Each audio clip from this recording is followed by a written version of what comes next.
Close your eyes for a second. Imagine you're in bed. The house is silent, and you're finally drifting off after a long day. But then, you hear it. A low, rhythmic thrumming. It's faint, but heavy. Like a diesel truck, idling 3 houses down. You check the window. The street is empty.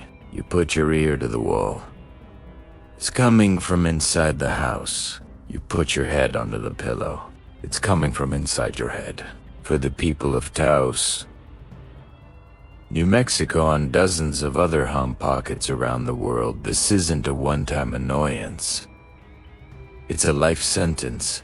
Imagine not sleeping properly for 30 years. Imagine the vibration being so intense it makes your bookshelves rattle. Yet when you call the police, they tell you the night is perfectly still. Today, we're entering the town that forgot how to sleep.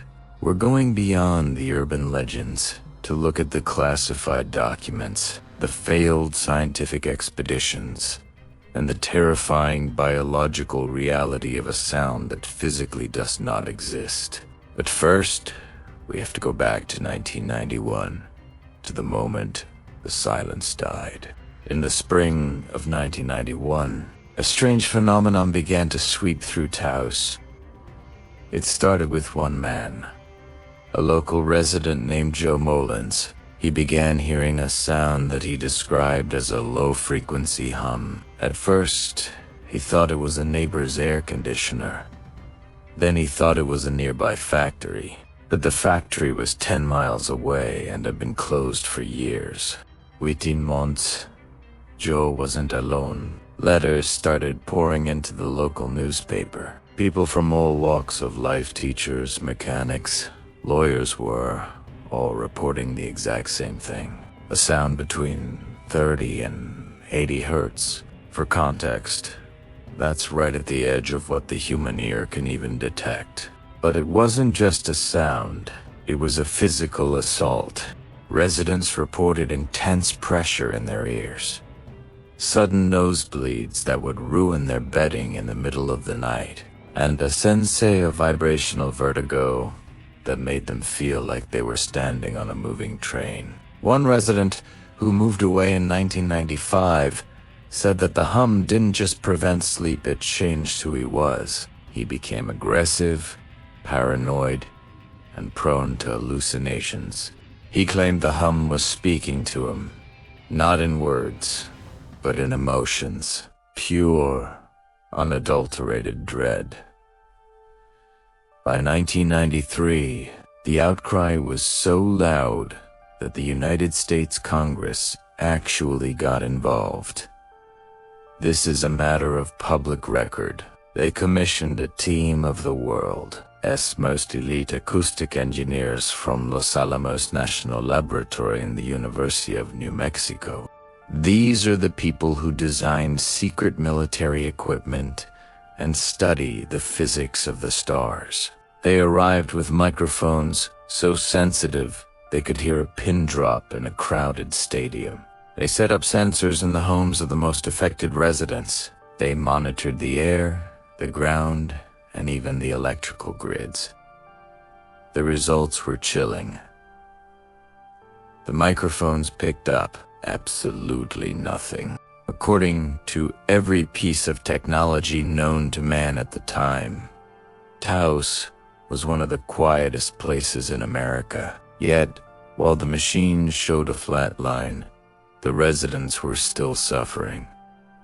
This created a massive divide. Half the world thought the people of Taos were suffering from a mass psychogenic illness, a socially contagious mental breakdown. But the other half, they knew something was being hidden. Because if the machines can't hear it, but the people can, it means the source isn't acoustic. It's something else entirely. If it's not sound, what is it? Let's look at the theories that the government doesn't like to talk about. Theory number 1 involves the L.U.C.I.D project. During the Cold War, the military needed a way to send messages to nuclear submarines deep underwater. Standard radio waves can't penetrate the ocean, but extremely low frequency or ELF waves can. These waves are massive. They can be miles long. They traveled through the Earth's crust, bouncing off the ionosphere. Some researchers believe that certain geographical locations, like Taos, act as conductors for these secret military signals. If your skull has the right dimensions, or if you have certain minerals in your inner ear, you might literally be acting as a biological antenna. Theory number 2 is even more disturbing. It's called infrasonic weaponry. In the late 90s, documents were leaked regarding non-lethal crowd control. By using sound waves below the threshold of hearing, you can induce nausea, fear, and bowel movements in a target population without them ever knowing why. Was Taos a testing ground? Was a whole town used as a laboratory to see how long a human can survive without REM sleep? There is one final theory that has gained ground in 2024 and 2025. It is the microseismic theory. Scientists have discovered that the Earth itself has a heartbeat. Tiny movements in the tectonic plates, combined with the pressure of the ocean waves hitting the coasts, create a permanent hum. Usually, we can't hear it.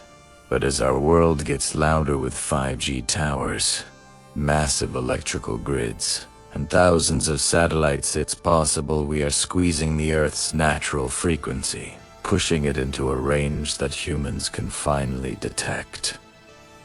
We aren't hearing a machine.